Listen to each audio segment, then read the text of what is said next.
We make this film to help raise awareness about the HIV/AIDS cause in NTT. We focus on Flores and Lembata because there is a high prevalence here. Situation here is there's very low economy, poverty, people migrate. And when people migrate, they don't know what is HIV/AIDS, so they contract the infection outside, and when they come back, they bring it back to their families, friends.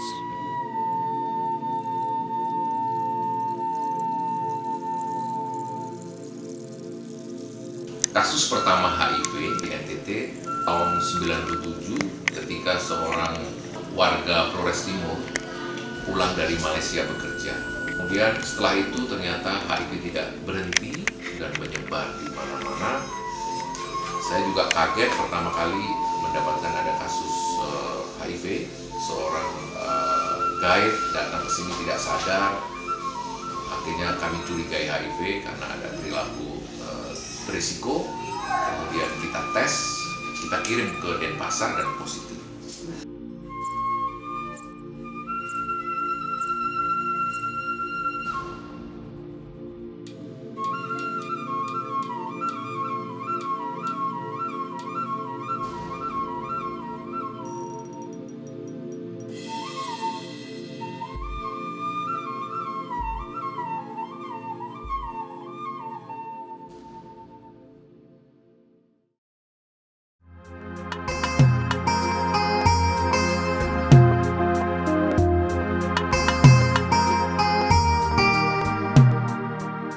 Yeah, Flores is beautiful and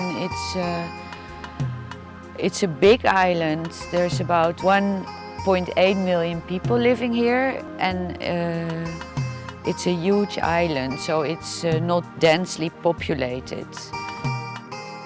2012, I met many people in Flores from society, communities, local NGO, local government in different departments, in different kabupaten. And whenever I asked about AIDS, people would just stare at me with a blank face. And so I just got the impression people just didn't know about AIDS.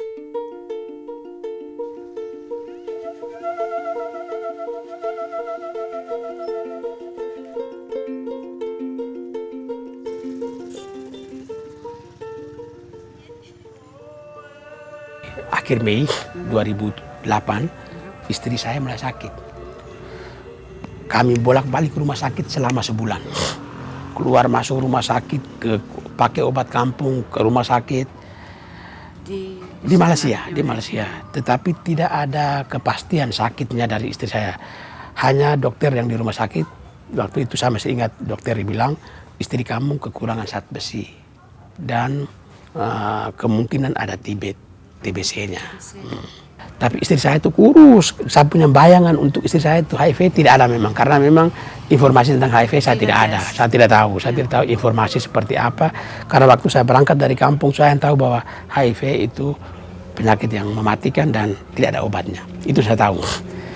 Jadi selepas dia sakit keluar masuk rumah sakit, akhirnya tanggal 13 bulan Juli 2008 istri saya yang pertama itu meninggal. Ya, meninggal.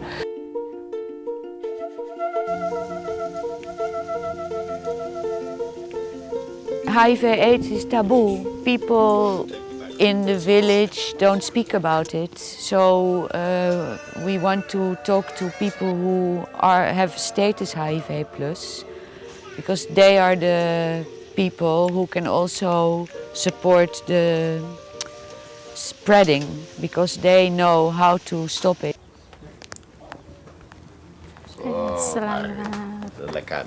Terima kasih. Baiklah, bisa cerita sedikit. Kamu pernah merantau kah? Iya, saya pernah merantau. Tahun berapa dan kemana? Saya merantau tahun 2005. 2005. Ke Malaysia Timur. Kami kerja di sana itu di perusahaan kelapa sawit. Kerja lama-lama, suami saya sering-sering sakit. Dia mulai sakit, batuk, sakit parah sekali. Jadi akhirnya sampai tidak bisa kerja nih, Kak. Paman saya bilang kita bawa dia ke rumah sakit, kita ambil pergi ronseng dulu. Orang ambil darah lengkap apa semua tuh. Cuman mereka tidak mau ini kasih tahu saya tuh. Hasilnya itu dia pengurus itu tidak mau kasih tahu. Dia hanya tanya ibu. Apa dulu tuh ibu punya suami itu pernah cerita ke ibu bahwa dia tuh pergi main perempuan kah, pergi ke diskotik kah, apa-apa. Saya bilang, iya dia pernah cerita dengan saya. Dia bilang dia tuh sering pergi di diskotik, main perempuan. Sampai dengan di luar juga pernah dia menghamili anak orang, dua orang, cuman dia tidak tanggung jawab. Saya bilang begitu. Jadi saya tidak kepikiran sampai ke situ, kan penyakit itu saya tertahu tuh. Soalnya bapak itu merahasiakan dari saya. Dia bilang ibu punya suami itu sakit itu penyakit kena HIV. Saya bilang, oh ya bayar sudah. Waktu langsung saya menangis. Saya bilang nanti gimana saya dengan saya punya anak kalau dia sudah jatuh sakit begini. Padahal sama dia pulang ke Maumere itu sama dia itu sembuh. Dia tuh baik supaya ngurus kami dengan anak tuh. Waktu itu saya merantau di Malaysia.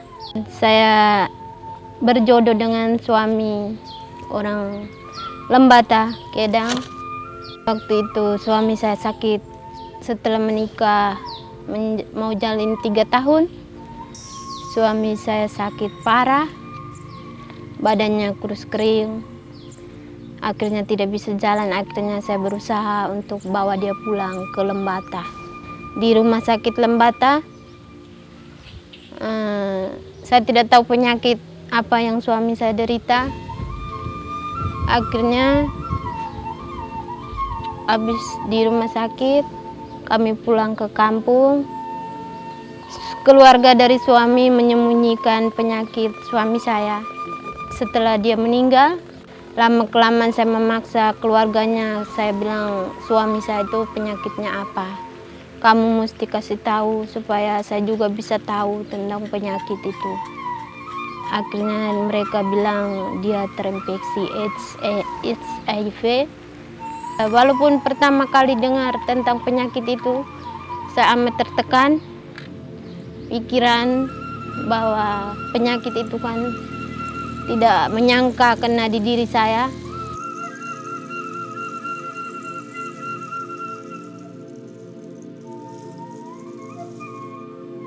We want to talk to people who have status HIV+, because they are the people who can also support the spreading, because they know how to stop it. They can talk with people because they know what to do. They know men have to wear condom. They know about how to have a safe childbirth when you are HIV+. They know how to take care of the children when they are HIV+. And only they can speak about this the best, because that will open people's minds when they see these people speaking.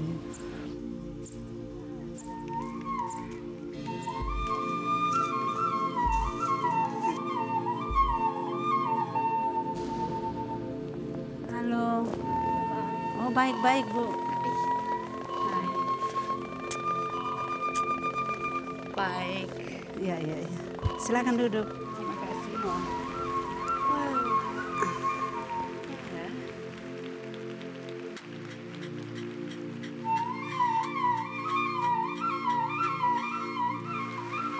Jadi waktu itu suami saya batuk pilek saja.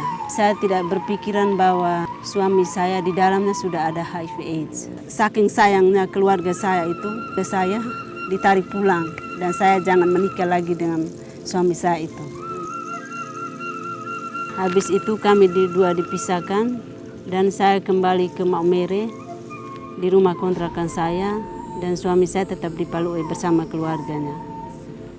Dan waktu itu sudah sampai 3 bulan, namanya kita sebagai suami istri mau lepas pun pasti sulit juga ya. Saya punya prinsip bahwa orang lain saya bisa rawat, kenapa suami saya sendiri saya tidak bisa rawat. Akhirnya saya terpaksa harus pergi jemput. Waktu itu saya langsung charter mobil dan langsung jemput ke pelabuhan. Jadi waktu itu kan kita merasa macam kita berteman dengan siapa tidak ada lagi. Kita hanya merenungkan dalam hati, kita berdoa, Tuhan, apa saya seperti begini, keluarga saya sudah tidak terima saya lagi. Tapi saya hanya berpikir positif bahwa itu karena mereka mencintai saya, bukan mereka buang saya atau jengkel saya. Karena sekarang saya masih posisi seperti begini, jadi mereka buat saya seperti itu.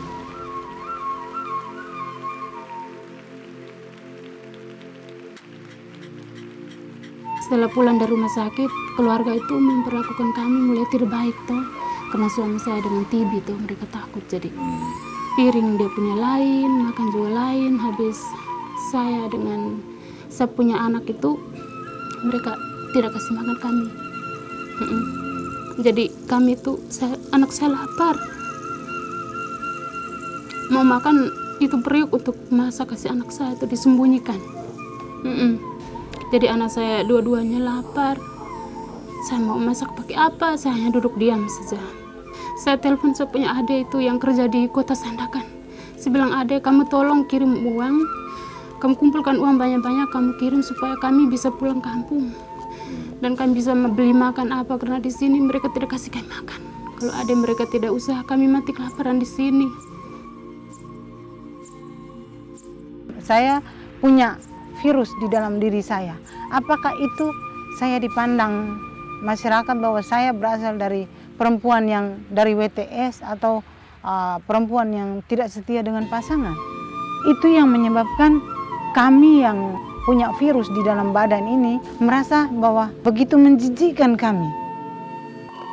Maka kami juga, karena mereka tidak memahami itu, akhirnya kami juga harus mengunci diri kami. Kami tidak mau membuka status kami, karena kalau kami membuka status kami, apakah kehidupan kami ke depannya akan baik? Apakah keluarga bisa menerima kami? Apa masyarakat di sekitar kami bisa menerima kami? Itu kan tidak mungkin, karena pemahaman mereka tidak ada. Ini loh masyarakat HIV dan AIDS. Tidak seperti yang kamu bayangkan bahwa kalau sudah tertular HIV dan AIDS, berarti dia itu jadi kurus, kering, tinggal mati. Itu tidak seperti yang kamu bayangkan. Sekarang masyarakat memandang saya, apakah saya terlihat seperti orang yang penderita HIV dan AIDS? Kan bukan. Apa Anda melihat saya seperti itu? Kan tidak toh? Saya juga seperti masyarakat biasa. Itulah yang membuat kami penderita ini, yang punya virus di dalam ini, merasa sangat tertekan karena dari masyarakatnya memandang kami seperti itu. Akhirnya kami mengunci diri kami.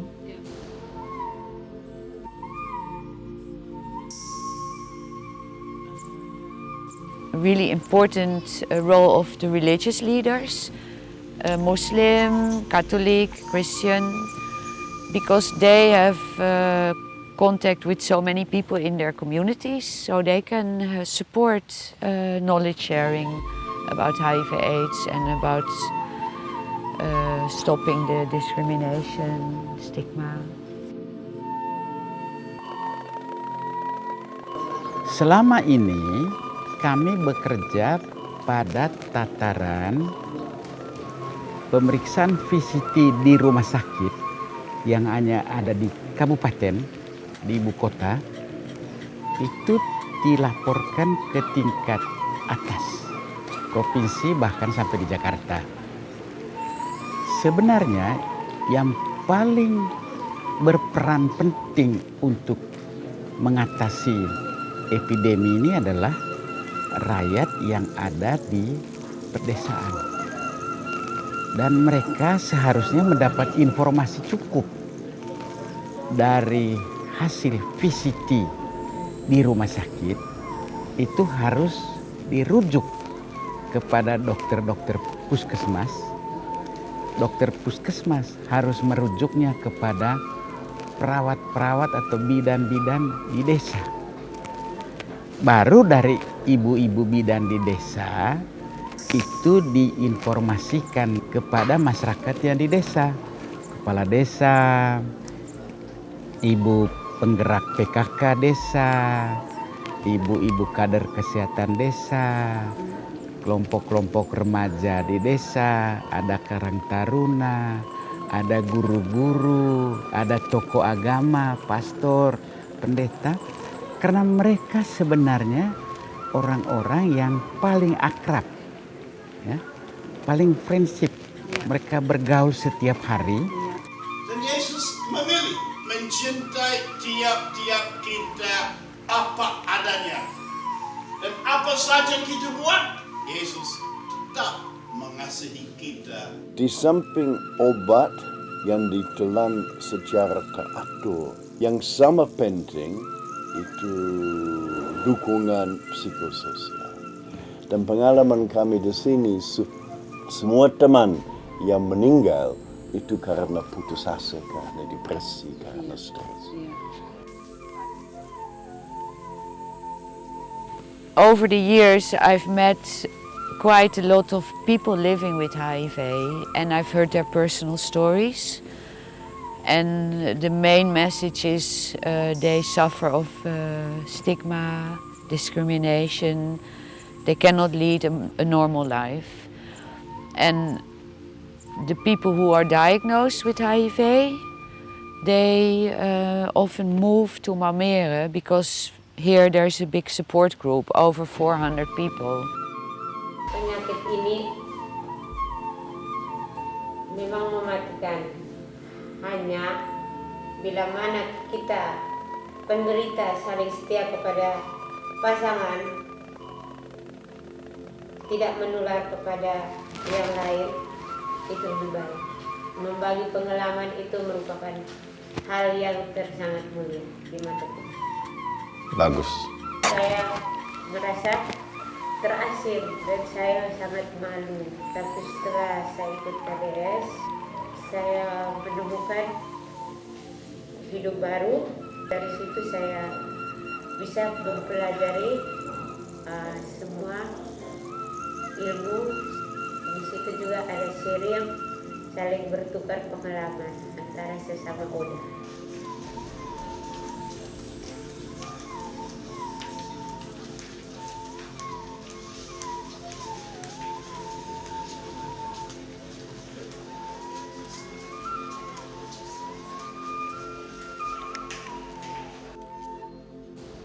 Saya bergabung di kelompok dukungan sebaya KDS Flores Plus Sport itu dari tahun 2006. Terbentuknya KDS ini persisnya di tanggal 6 Desember 2006. Kegiatan kami sehari-hari, kami mencari teman yang baru dengan datang ke VCT ini. Biasanya kami juga melakukan kunjungan rumah. Ketika mengetahui seseorang yang baru positif, dokter pasti menghubungi kami. Kami tidak pernah mempermasalahkan tempatnya jauh atau dekat. Yang ada dalam hati kami yaitu kami bisa bertemu dengannya. Motivasi awal saya bergabung di KDS ini karena saya melihat ada kerinduan yang cukup kuat dari dalam diri teman-teman untuk hidup. Kemudian mereka juga pengen menikmati masa yang sehat. Mereka juga pengen hidup layak seperti orang-orang negatif lainnya.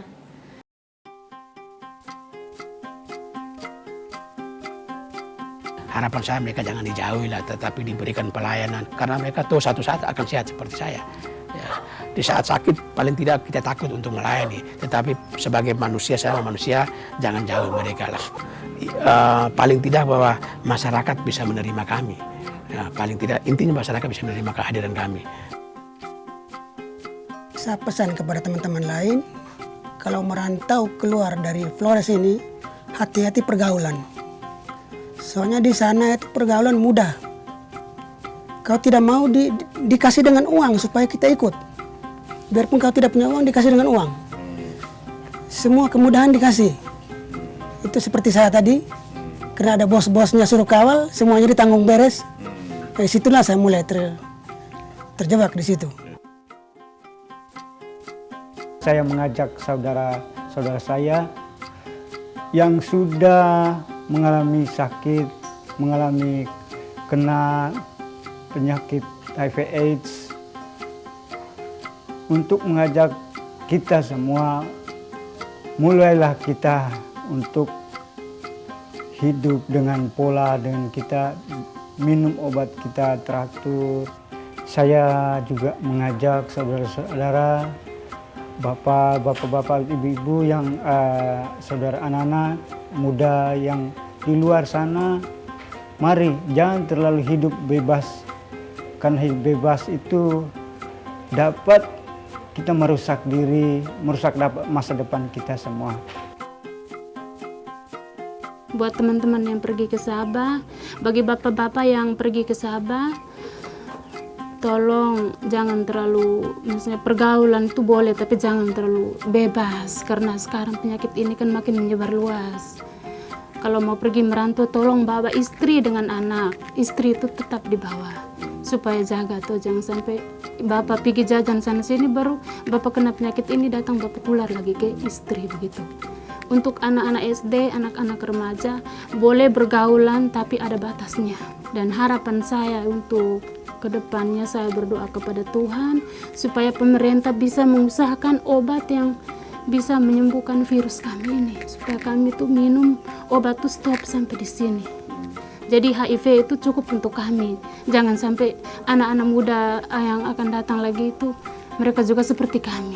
Cukup sampai di kami di sini. Dan saya pesankan kepada teman-teman yang lain, jangan ikut seperti kami. Cukup di HIV, cukup stop di kami saja. Jangan berkembang lagi ke teman-teman yang lain. Cukup di kami saja yang merasakan. Harapan saya masyarakat seperti itu. Jadi mungkin mengetahui status awal itu lebih baik daripada ketika sudah sakit baru kita tergopoh-gapa ke rumah sakit untuk melakukan pemeriksaan tetapi terlambat untuk mulai pengobatan. Jadi kebanyakan begitu sehingga banyak yang meninggal, banyak yang lewat. Rata-rata hampir tiap bulan ada 10 kasus sekarang.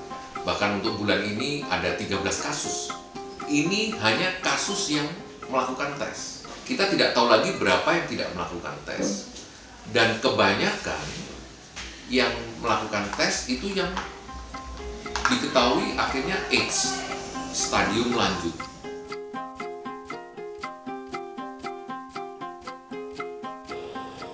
Sekarang ini HIV sudah merambat kepada semua golongan dan semua profesi. Dan malah kelompok terakhir yang datang tes HIV justru anak-anak sekolah. Saya sangat khawatir, walaupun yang terdaftar di provinsi NTT ini sampai sekarang 5.000-an orang, para ahli mengatakan paling kurang 10 kali lipat, yang berarti 50-an ribu orang sudah kena HIV. Kekhawatiran saya yang lain itu, kalau semua yang sebenarnya sudah positif, lapor diri di rumah sakit dan menerima pengobatan dari pemerintah yang pada saat ini gratis, sampai kapan pemerintah bisa tanggung sekian banyak orang?